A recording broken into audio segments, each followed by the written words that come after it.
Hi friends, welcome my channel. இன்றைக்கி நம்ம video என்ன பார்க்க போகிறோம்னா, சுவையான வாழைக்காய் வறுவல் எப்படி செய்யறதுன்னு தான் பார்க்க போகிறோம். எனக்கு வாழைக்காய் வறுவல்னாலே பிடிக்காது, ஆனால் ஒரு தடவை இந்த மாதிரி செஞ்சு பாருங்கள். வாழைக்காய் வறுவல் பிடிக்காதவங்க கூட விரும்பி சாப்பிடுவாங்க.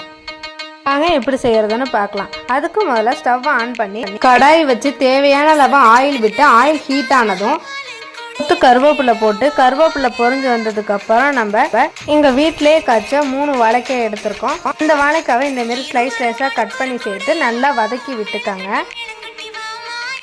இப்போ 1/2 டீஸ்பூன் டர்மரிக், தேவையான அளவு சால்ட் சேர்த்து நல்லா வதக்கி விட்டுக்காங்க. ஒரு 2 மினிட்ஸ் நல்லா வதங்கினதுக்கு அப்புறம் 1 teaspoon coriander powder, 1/2 teaspoon chilli powder சேர்த்து அதையும் நல்லா வதக்கி விட்டுக்காங்க. இப்போ ஒரு 2 ஸ்பூன் அளவுக்கு தேங்காய், ஒரு 7-8 சின்ன வெங்காயம், 1 ஸ்பூன் சோம்பு சேர்த்து மிக்சியில் அரைச்சி பேஸ்ட் ஆக்கி அந்த பேஸ்ட்டை இது கூட சேர்த்து நல்லா மிக்ஸ் பண்ணி விட்டுக்காங்க.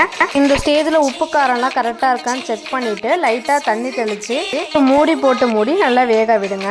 இப்போ வாழைக்காய் வறுவல் நல்லா சவந்து வந்துருச்சு. இப்போ ஸ்டவ்வை ஆஃப் பண்ணிடலாம். அவ்வளோதாங்க, சுவையான வாழைக்காய் வறுவல் ரெடி ஆகிடுச்சு. நீங்களும் செஞ்சு பார்த்துட்டு எனக்கு கமெண்ட் பண்ணுங்கள். இதே போல் நிறைய வீடியோஸ் பார்க்க நம்ம சேனல் லைக் பண்ணுங்கள், ஷேர் பண்ணுங்கள், மறக்காமல் சப்ஸ்கிரைப் பண்ணுங்கள். தேங்க்ஸ் ஃபார் வாட்சிங். தேங்க்யூ.